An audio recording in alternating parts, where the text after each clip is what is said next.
Hello,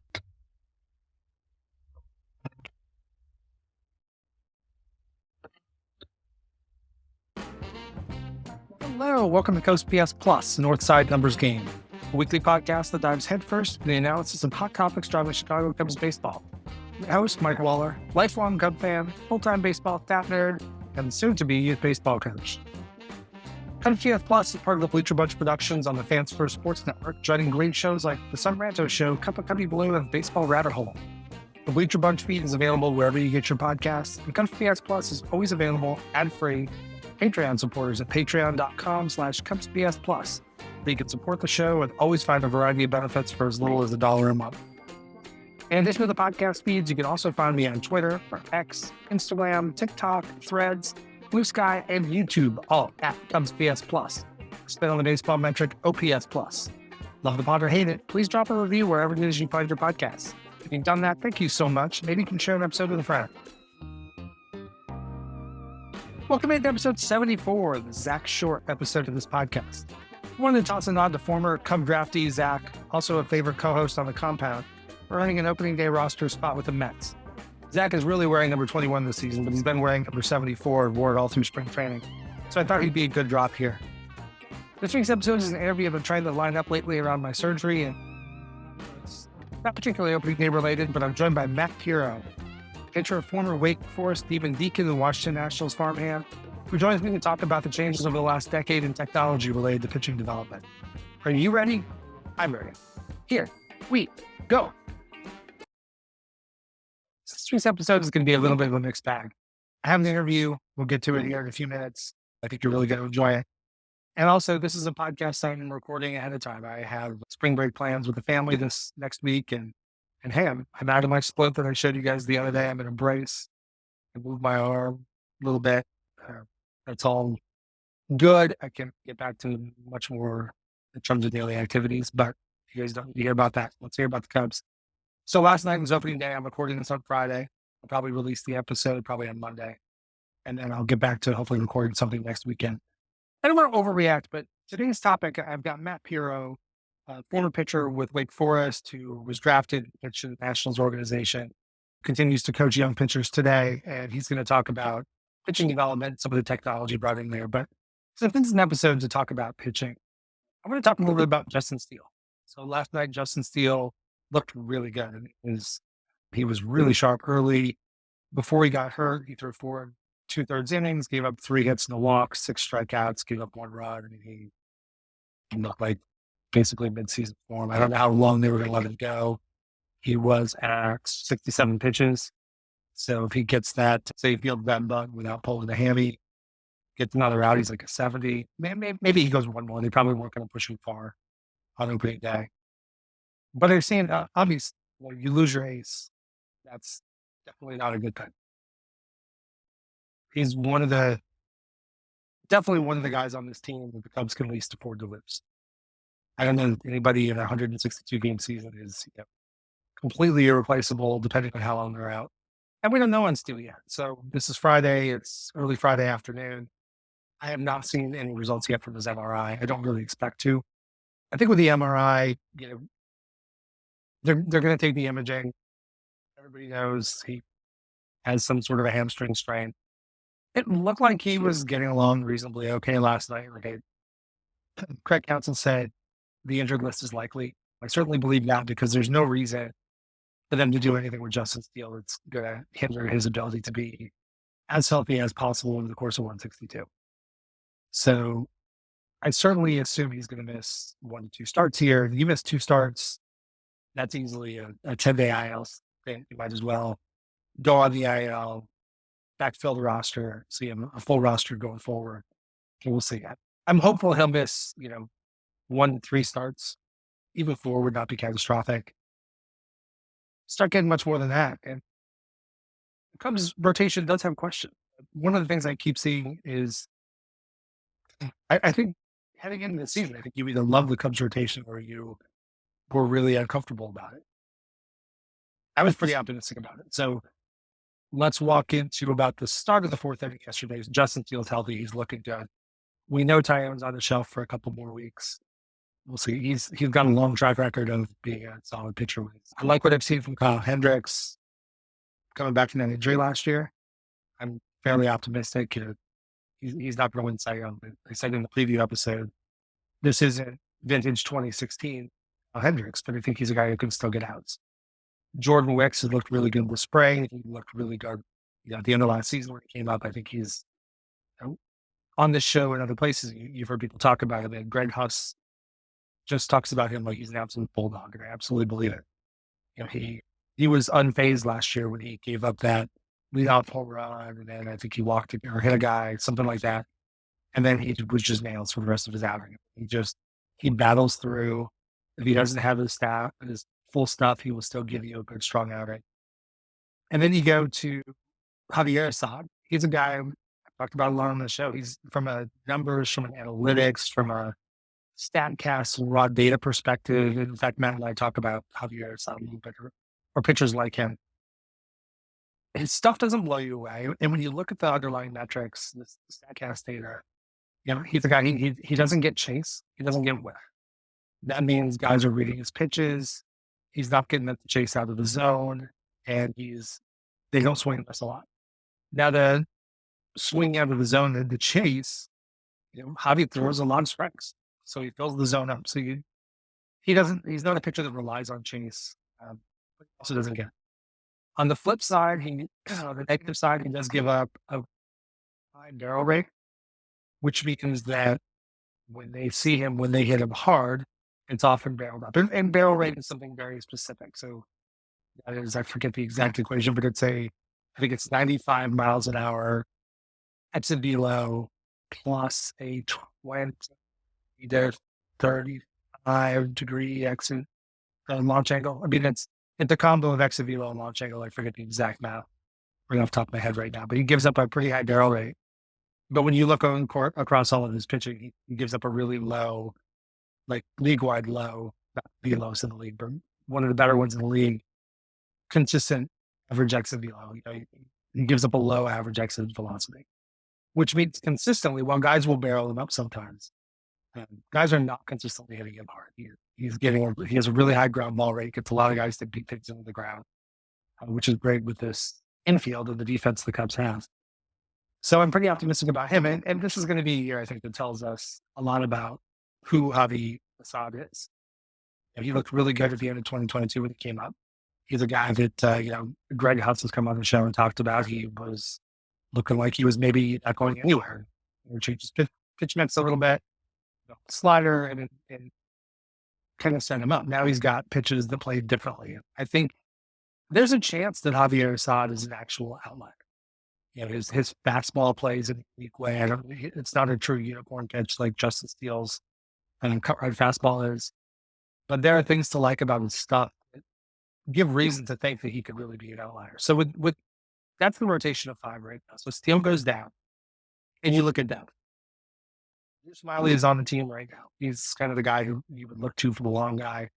He's a guy who, if they were to decide Justin Steele's injury was pretty minor, going to miss one start, maybe doesn't need an IL stint, then Drew Smiley is maybe that guy that would step up and take Steele's next turn through the rotation to get him back and go. But I think at this point, they're going to be super cautious with Steele. I'm sure he'll miss at least 2.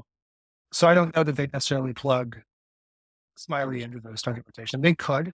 And if they put him into the starting rotation, then for the bullpen, you look at Iowa, you're probably could potentially bring up David Valencia, but maybe they bring up Hayden Wisniewski to be a long guy.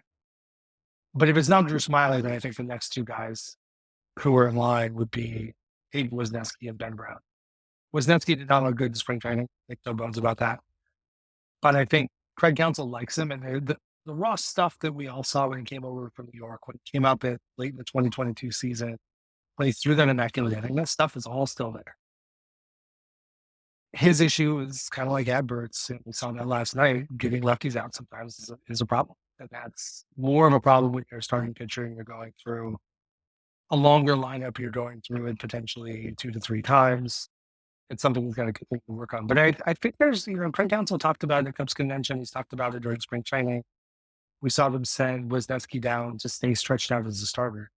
I think he's a guy who they clearly have not given up on yet as a starter. The next guy is Ben Brown, who looked absolutely electric this spring training. And he's a guy who at some point this year is going to get a shot. I think he would have gotten a shot late last year, maybe instead of Wicks, except that Brown got hurt towards the end of last year. That it took a while to come back and struggling a little bit after he came back. But I would look to probably see either Wisniewski or Ben Brown come up. Now, by the time you hear this, it'll be Monday. They may have already made other decisions. I might look like an absolute moron. But that's not thinking at this point. But one of the key things I think that's important to remember with where the Cubs are right now, I know I talked on the show, I wanted them to go get Yoshinobu Yamamoto. I was certainly no worse than interested in the Cubs going to get Jordan Montgomery. Now, the longer Jordan Montgomery sat, I thought it was less and less likely the Cubs were going to do it. And now he's signed with Arizona, so totally off the table. But I think Jed Hoyer this offseason is showing that he did make additions. You know, they brought Cody Bellinger back. They signed Shota Imanaga to fill a rotation spot. And then after and beyond that, I really genuinely think that Jed likes the organization and the farm system now. And one of the careful balances when you have a top farm system is trying to find that key moment when you start going to the kids.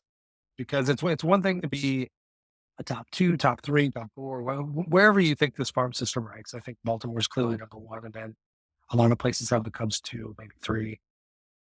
Where do you think they rank? There are certainly prospects who are not ready yet. You know, we're not going to see Jefferson Rojas for a couple more years. Pitchers we won't see for a while, but there's a lot of talent now that's very close to the major leagues. We saw in spring training, Emil Contra had good games. Owen Casey crushed the ball. Alexander Canario is very close. You know, Ben Brown, Hayden Wisniewski are right there. Cade Horton's coming. I think Cade Horton have not seen the specific plan for him. I've not seen him yet get assigned to a triple or a minor league affiliate. So I still think the Cubs are going to start him slow, probably keep him in Arizona a little bit longer for a few more weeks, get him started, maybe in Double-A and May, late April, early May, just to delay that start. We talked about it. He threw 53 innings his last year in college after all the arm trouble. He threw 87 and 2/3 last year. So, you know, you kind of increase how much you throw as you're trying to stretch a kid out by maybe 40, 50% per year. So if he's pushing 90, you add another 40 to 45 innings to that, you're really in that 120, 130 range.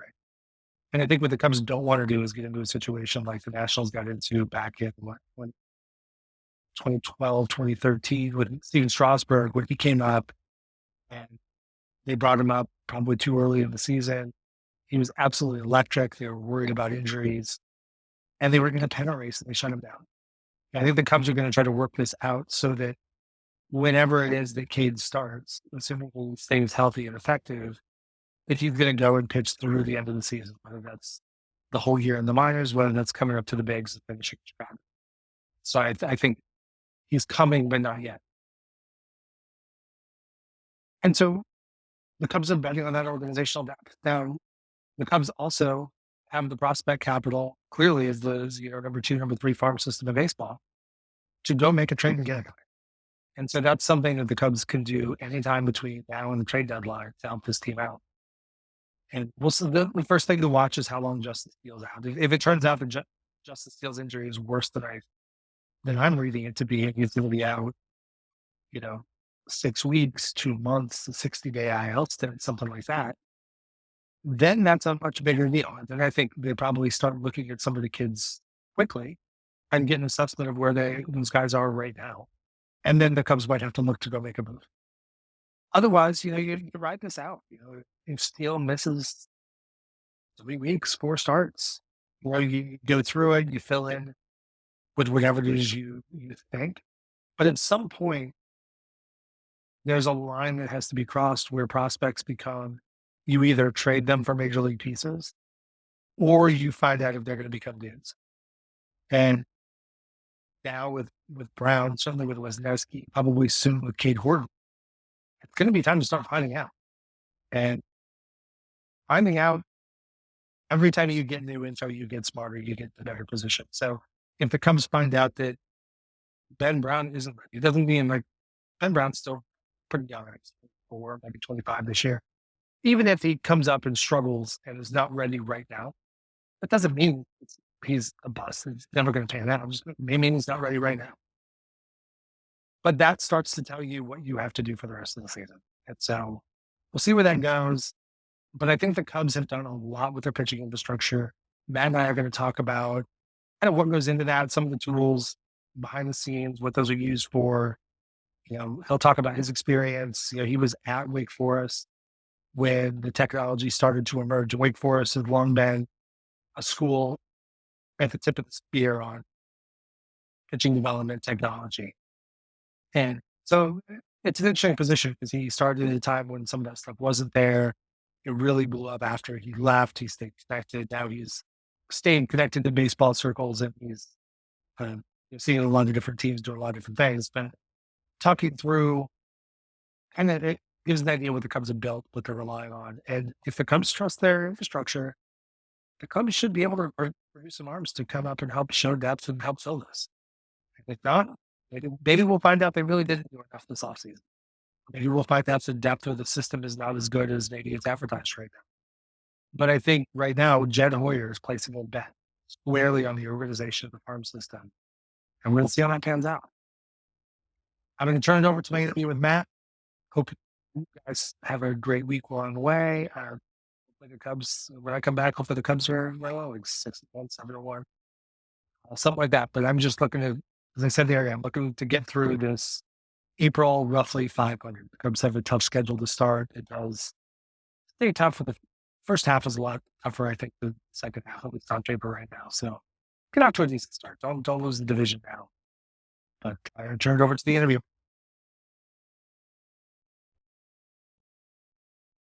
This week, I'm thrilled to be joined by Matt Pirro, former pro pitcher in the Washington Nationals organization and star at Wake Forest. Matt, welcome to the show.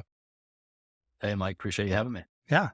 So we're going to talk pitching today. I'm going to get into a lot of nuts and bolts. And you came through, give me a little of your background, but you came through Wake Forest at a time when they were starting to put in what would be considered like today's modern pitching infrastructure.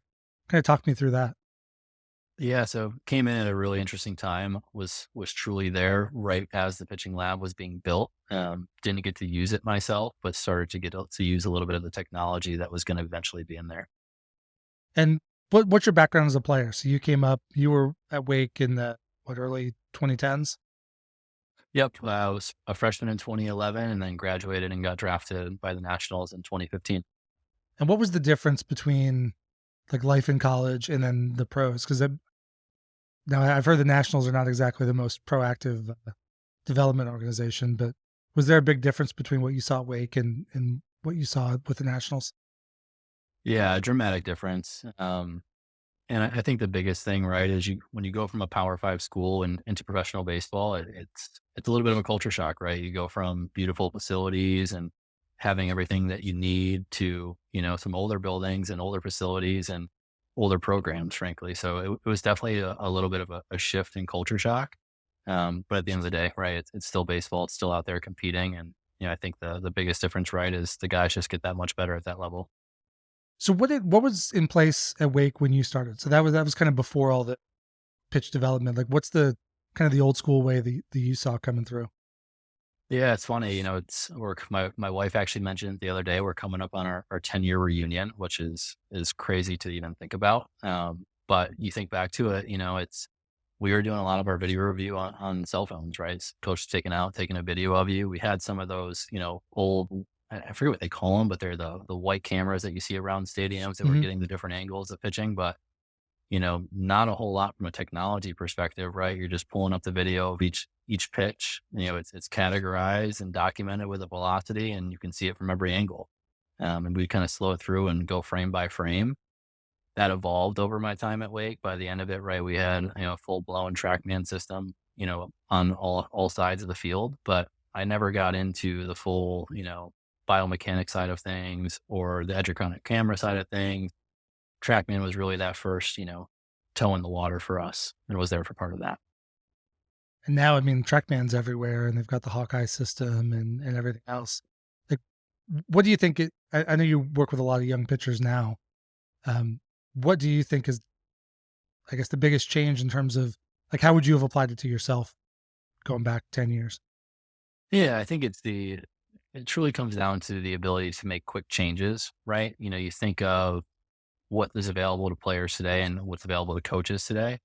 You can look frame by frame and pitch by pitch with other kind of cameras, and then you can also want to compare it to somebody that might be a like thrower. Those things, right? You were doing visually back when I was playing, so you'd see somebody on TV that you might look or move like, and try to implement the things that Mhm. they were doing. Now you can do that in real time. So it's just the ability to make changes quickly versus, years ago, it would take, a full year to make some changes at times where now you're seeing it happen in a bullpen session. And how fast is that in terms of the, you've got a new pitcher, you're working with a guy, you think he looks like somebody else, you want to add a new pitch. Um, like how good are those matches? Like how deep is that data that teams have access to today? From what I've seen, it's pretty extensive. And it's pretty cool to see. I think the biggest thing is it gives you a variety of options, right? Just because one profile might look the exact same doesn't mean that's actually going to work for the guy that you're working with. But the ability to go to, multiple plots all in that same vicinity or all in that same profile Mhm. and pull the data from those players and see if one of the things that they're doing really well works for the guy that you're working with, I think it's just a massive difference. And what kind of comps would pitching coaches use for that? Is it kind of velo matching, arm, dominant arm, or is it a lot of mechanics, release point? Like what do they look at? Yeah, I think the one I hear most common is pitch profiles, right? So if you got a guy with a rising fastball, right, you're gonna go ahead and try to grab those guys that also throw rising fastballs. And if you're struggling with your guy to get them to throw a tight slider, you can pull those guys, see what ones throw a really good slider, and try to play off of that. So I think a lot of times it comes off of pitch profiles, but also body movement's a big thing too, right? How a guy moves down the mound, how it moves throughout his delivery. I think those are probably the two most common paths. Back in your day, you were a power pitcher, right? Like you were throwing mid upper 90s. The year I got drafted, yeah, yep, that's where I sat. I was anywhere from 92 to 95 that year.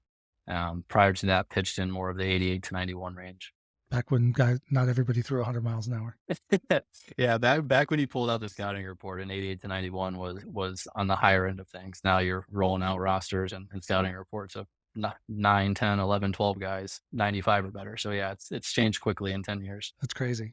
Now you were, I know we've talked about this in the past, but you were primarily fastball, curveball, and then went to more slider your last year, or do I have that backwards? No, yeah, that's right. I was a fastball breaking ball mix my whole life. Grew up in upstate New York and Syracuse, and baseball up there, right, isn't the best. You're not playing year round, so when you're throwing, into the low 90s in high school, you're going to get away with two pitches. And even at Wake, to some degree, I got away with that as well. If you pulled my splits from back in the day, I really struggled right on left, probably because I lacked the changeup. And so, my 4 years for the most part were built around developing a changeup. That year where my velocity spiked and started to throw a little bit harder, the breaking ball got bigger, and so it was harder to control. And so, actually had a scout, through my process that year that had asked, like, "Hey, have you ever tried tinkering with a cutter or slider?" Um, would love to see what that would look like, and if you could keep that in the zone more. And so, we started throwing that probably midway through my draft year, and then carried that into pro ball. So that's a good topic. So the Cubs have had a number of guys over the last couple of years that are that classic, like righty struggles to get lefties out. And, Adbert Alzolay was one who struggled with it, but he's kind of figured it out with another pitch. Hayden Wesneski is one the Cubs picked up from the Yankees. He's going through the same struggles. Like if you can't get that change up and a good change is hard to throw, what kind of pitches would a right-hander look at to go at those lefties? Yeah, I think it's hitter dependent, right? I think that's where you really have to lean into what a hitter does well and what you do well. The pitching coach I had the year I got drafted, Matt Hobbs, who's now the pitching coach at Arkansas.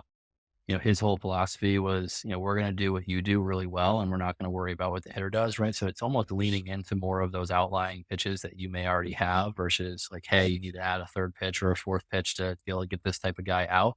But I think it's really leaning into what you already do and either sharpening it a little bit more or just trusting that that's what's going to win for you. Okay. Now, some of the pitchers, I think we've seen classically starting pitchers, need to have what, 4 or 5 pitches. Darvish famously has about 47 different pitches he throws.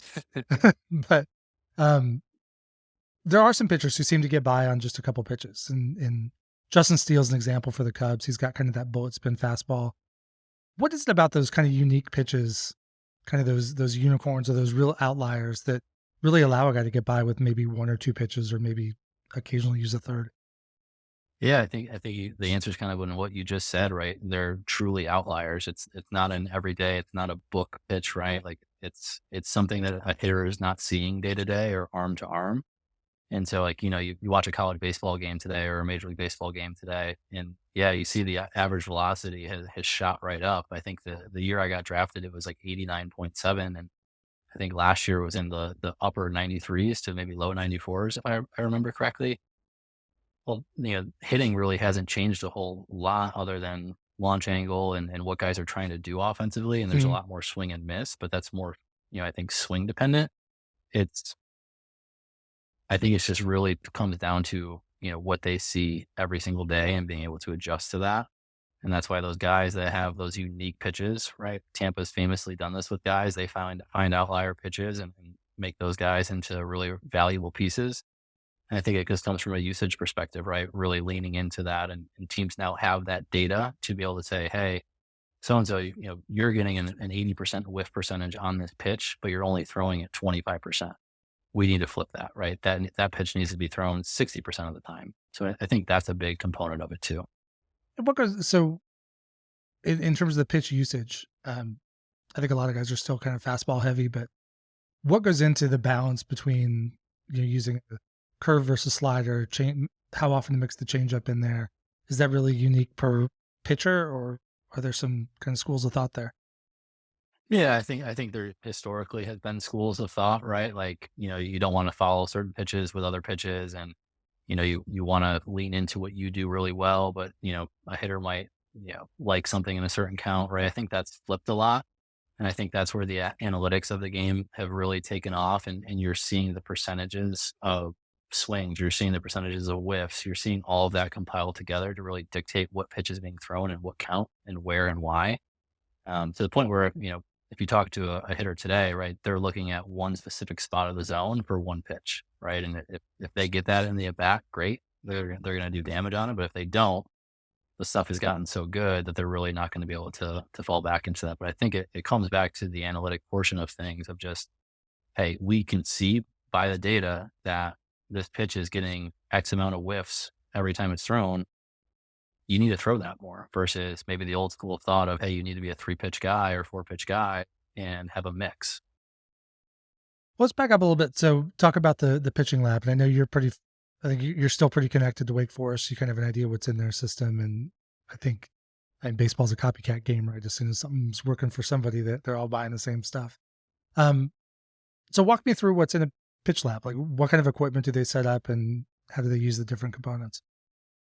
Yeah. So I'm not sure how much I can share or am willing to Well, share, but I know, I know be general. without Don't getting be Wake myself into, specific. But I know you're. yeah. I know you're tied in with how they work. Yeah, no, I think the biggest thing is, and you see it, right? You're spot on. It's a copycat game. I think, Wake loves to throw out the statistic that, 30 major league teams have been by to visit the facility annually and take a look at what we're doing in the pitching lab. I think there's a mix of analytical tools like the TrackMans and Rapsodos that we see constantly. There's now a ton more on the biomechanics side. So you're seeing a lot of force plates within the mound. You're seeing a lot of, true biomechanic cameras. And then you're going to see the Egertronic cameras, which are going to be the frame by frame, really high def images as well. I had Mike Son, who's the head baseball scientist for the Cubs, on last year, and he was talking through. He came from a company that did a lot of those biomarkers where you could do you could actually do biomechanic breakdown without even having the sensors on the person. But that stuff's amazing. But talk about the force plates. So when I assume the force plates are at both the rubber and the land point, Mm-hmm. Yep. and is that's measuring force forward and the way they land, and I imagine helps capture the body position. It does. Yeah. And I think, right, that's something that haven't historically seen, and it's now even making its way into game mounds from what I Hmm. understand.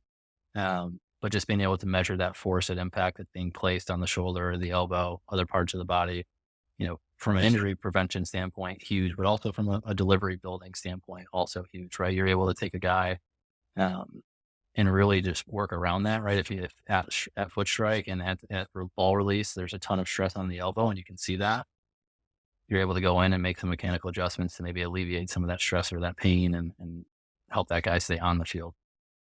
I imagine that helps with consistency too. Like a guy just, I assume you build a profile for what a guy typically does, what he typically looks like.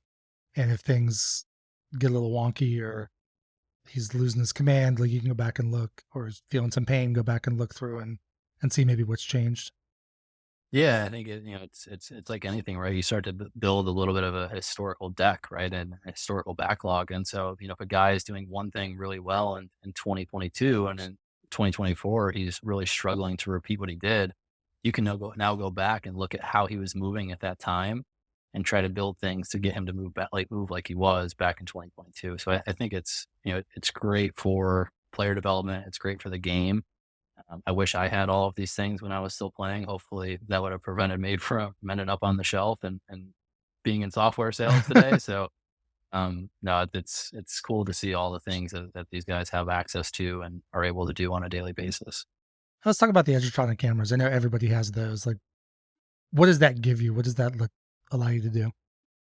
Yeah, it's real depth imaging that at ball release, which I think you're physically seeing how the ball is exiting the hand, and you're able to then compare it to other guys and how the ball's coming out of their hand. And that's where you really see, I think, the true changes of pitch development. I think that's, from my experience and what I've seen and the conversations I've had, it's really more tailored to pitch design. But that's something, right? Like 10 years ago when, we were talking about my example of, learning how to throw a slider midseason. I remember grabbing Parker Dunshee, who was the all-time strikeout leader at Wake, who had a great slider, and saying, "Hey, Park, let's start throwing together. Like, I need to figure out how you're throwing this."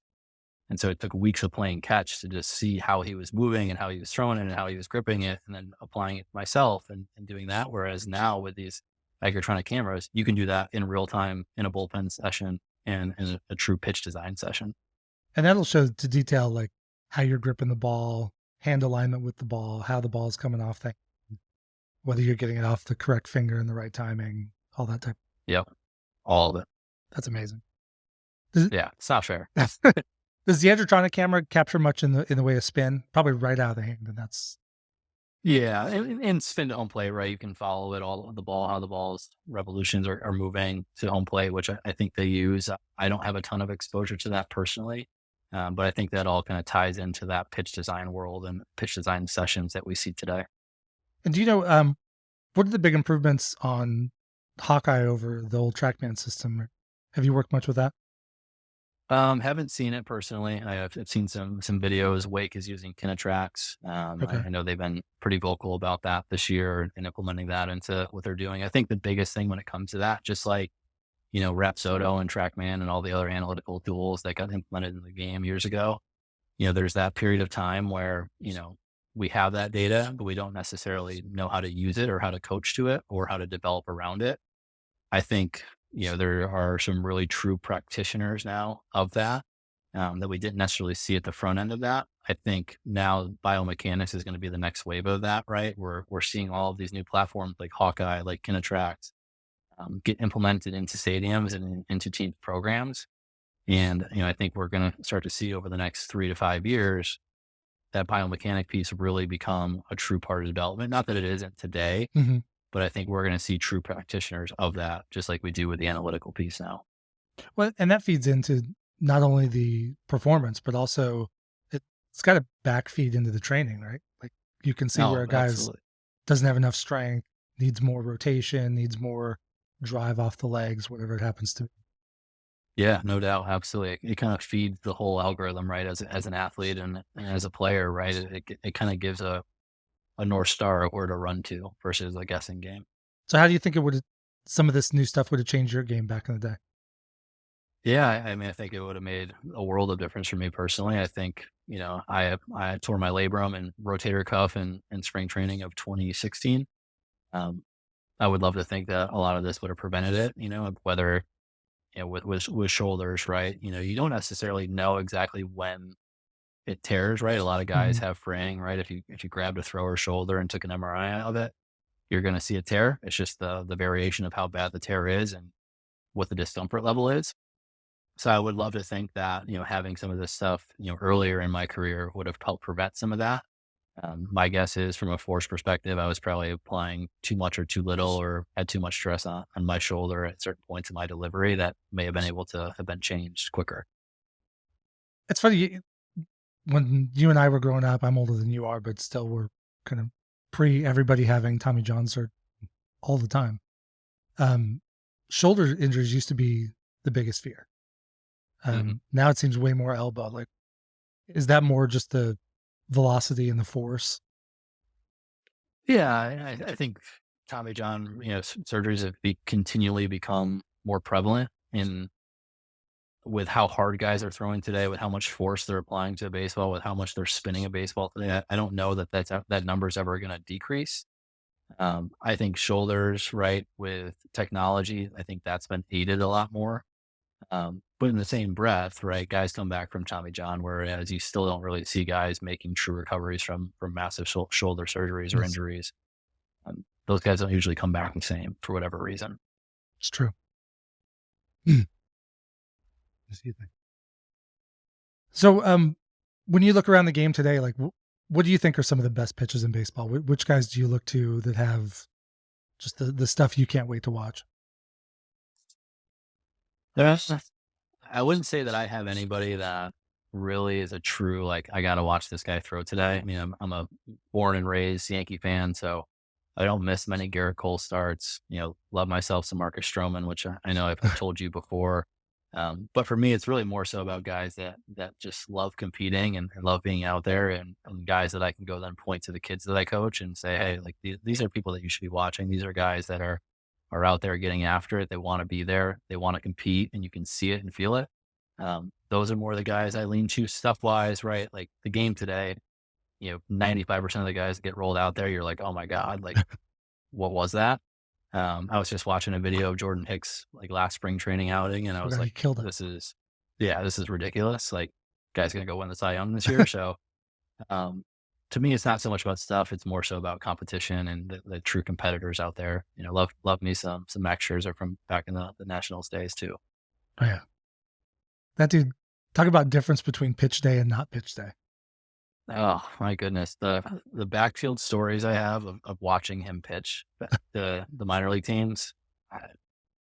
Truly my first ever moment of like, yeah, I probably don't belong here was watching him throw on a backfield in spring training. Just because he was that good. Yeah, just how dialed into the game he was, his stuff, right? And I don't even think he was throwing fastballs that day. I think it was all cutters and sliders and a couple two seams here and there. But just the fire that he had, how he was attacking guys, and just the ability to basically be out there telling you what was coming, and the guys still have no chance. It just first. It was the first reality of like this is truly a completely different level. Yeah. Well, that's one thing I was going to ask you about too. So spring training, like you watch a guy go out and the starter might get lit up or walk a bunch of guys, but spring training, you really don't know what a guy's doing. He might be out there just trying to work two or three off pitches or not throw fastball or just throw fastball. Um, it seems like that's pretty common. Is that from your experience? Is it very common? Oh yeah, very much the case, right? The results in a spring training game, right? Like obviously you'd love them to be great. You'd love to have success in them. I think it's more important for the younger guys, right? Or the guys on the bubble, like somebody like myself, right? Hmm. If I'm going out there trying to feel out and get over 2-0, 2-1, negative pitching count, change up to breaking balls for strikes, and I'm getting teed off on, probably not going to look good for the 21st rounder that was a senior sign. But for the first, second, third rounder that has some money invested in them, or the big leaguer that's getting ready for the season, those guys are working on very specific things and not necessarily trying to get an outcome. They're trying to actually work on development in those moments because I think we all joke about how long the baseball season is, and spring training feeds into that. But spring training is pretty quick, right? It's a pretty quick ramp into the season. Yeah. And I think season starts what, Thursday? Hmm. So, I mean, it's right here, and it feels like pitchers and catchers just reported, 2 weeks ago. Yeah. Well, it's funny. Even spring training feels long this year, but I'm just anxious for it all to get started. Absolutely, absolutely. So It's you always watch a fun. lot. You watch a lot of college ball. I know. Um, Yeah, who's popping for absolutely. you this year? I mean, I think Arkansas is at the top of that list. I think it's hard to argue what Hayden Smith has done and what Coach Hobbs has done with that pitching staff. I feel like every guy that I see throw for them is throwing in the mid to upper 90s. I know it's not everybody, but I feel like Mhm. every time I turn that game on, that's what I see. They just seem like the most complete team today, and I think there's some other teams like LSU and Wake Forest that are a little coming off an Omaha hangover and trying to find their identities a little bit. Both teams got ridden by the draft last year and have young guys playing and guys coming out of the portal playing. Um, so those are two teams, right, that I watch a lot of. Was fortunate enough to go out to Omaha to see them in person last year. I think otherwise, you look at Florida, right, with Caglione doing what he's doing both on both sides of the ball. They're a hard to miss game for me. That's crazy. And I think Clemson, right, it's not come out of nowhere, right? I think everybody knew how good Clemson was. I don't think we thought they would be, a top 5 team good this early on. But they've been extremely impressive to watch. They just had a big series win over Florida State with game 2 and game 3 had major deficits. I think game 2, they were down 7 or 8 in the ninth inning and found a way to win. So there's some really good baseball being played now. I think there's some really good teams that aren't playing well yet that are going to be as they continue to get healthy and the season goes on. So it should be a fun finish to the college baseball season. Cool. Yeah. I mean, Hagen Smith has been amazing this year. I'm going to talk through and compare Hagen Smith to you and I have talked about Brody Breck. So I'm an Iowa home. Mhm. He's a dude with amazing stuff that it's just not coming together yet this year. And there's so many guys like that in the minor leagues, guys that have electric stuff. You can get by A ball, sometimes even into double A just on pure gas or just filth. But eventually, like if you can't locate the fastball, and I think that's Brody's problem, but like what do you see is the difference between someone who's a lot more polished like Hagen Smith and Brody Brecht? Like what would, if you were a coach and how would you get that kid to try to get just more consistency? Yeah, I mean, in Brody's scenario, he really hasn't been a pitcher that long, right? Where Hagen's probably been throwing his entire life and, his had a much different trajectory, right? If you look at the two of them side by side, just at the college level, what was it a year ago? Brody was still spending half his time playing football, That's right? true. So I think for him specifically, it's time, right? Time on the mound, time on the field, right? Time training as a baseball player. I think that's a big thing.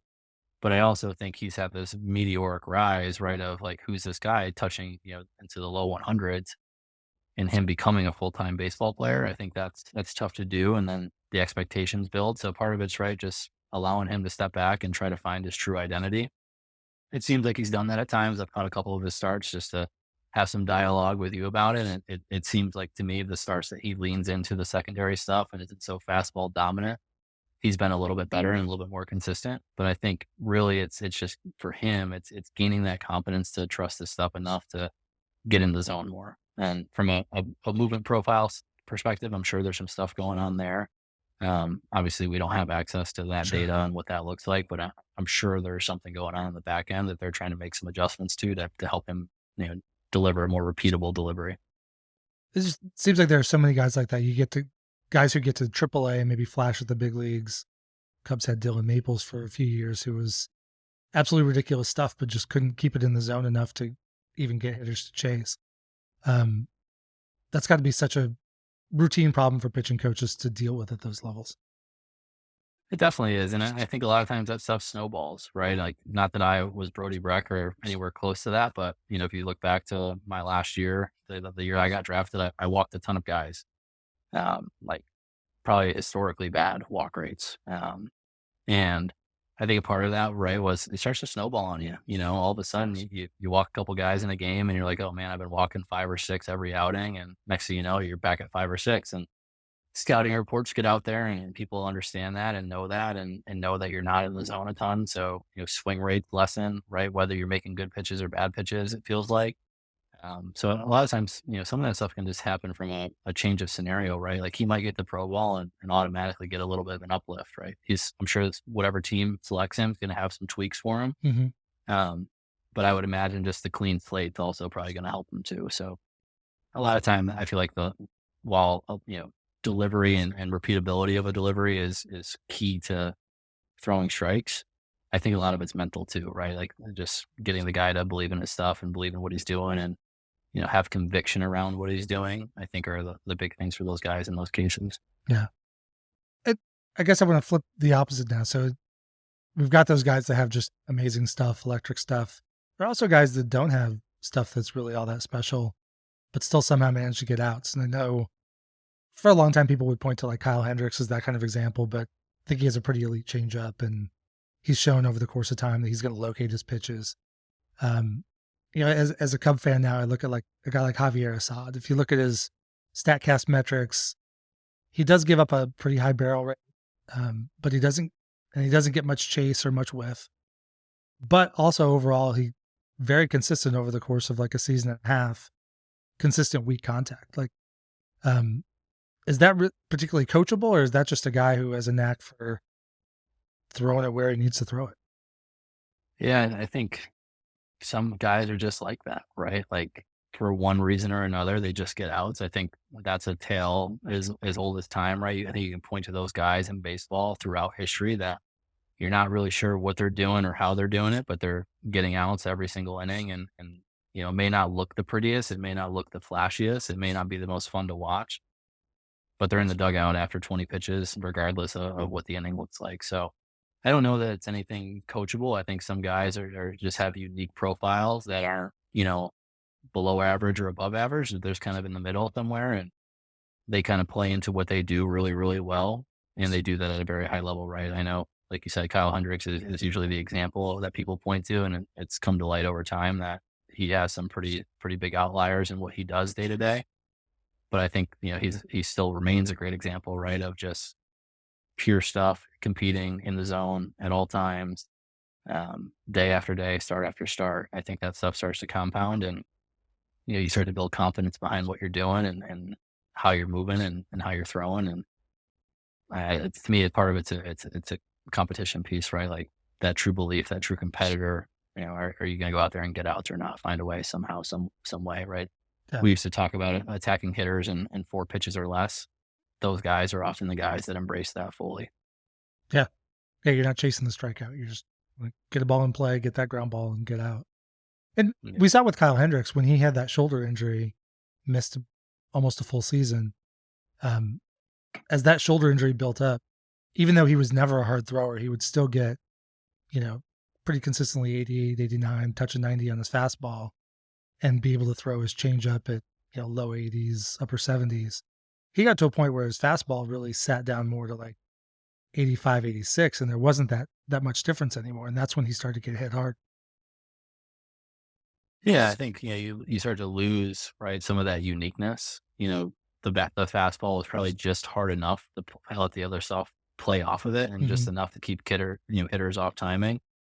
You dip much below that with how talented these guys are, regardless of what the secondary stuff looks like. It's hard to compete at that level. Like you can't point to many guys over time that are throwing in the low to mid 80s and truly competing in the big leagues. Yeah, it's so rare. Even like people will point back to Greg Maddux, but especially when Maddux was young, he was throwing 93, 94. Yeah, Which at that time was pretty hard. Yeah, I love the Maddox conversation. So you go back and look at a video of Greg Maddux pitching. His stuff was ridiculous. Yes. But he just threw a ton of strikes too. So that it often gets lost in the equation with him. But you go back and pull a Greg Maddux video, the stuff was really, really good. Yeah. It's amazing. The best pitcher in baseball had great stuff, right? Yeah, it's so shocking. Thanks for coming on. I'm going to have more questions for you in the future, but these are the topics I wanted to hit. I wanted to keep it to about 30 minutes. Anything else you want to bring up we didn't hit on? No, I'm glad we finally made it happen. I know it's a few years in the making. Sad we didn't talk about the boys at all, but we can maybe save that for a later episode. Yeah, at some point, some of the kids you're coaching, as they start to commit, we'll have to talk about those guys. Yeah, absolutely. We should have a few more this summer when the period opens. So will be a fun summer. We have some kids that are making some really good strides right now. So it'll be an exciting summer for them and excited for their families. So you're coaching at the Carolina Baseball Academy, right? Yep, Charlotte Baseball Academy, based Charlotte out Baseball of Academy. Charlotte, North Carolina. Yep, we have about 10 teams from all age groups, from 13U to 17U. I think we're going to get into a little bit more of the youth stuff in the years to come here, but it's a couple-year-old brand that I do with my father.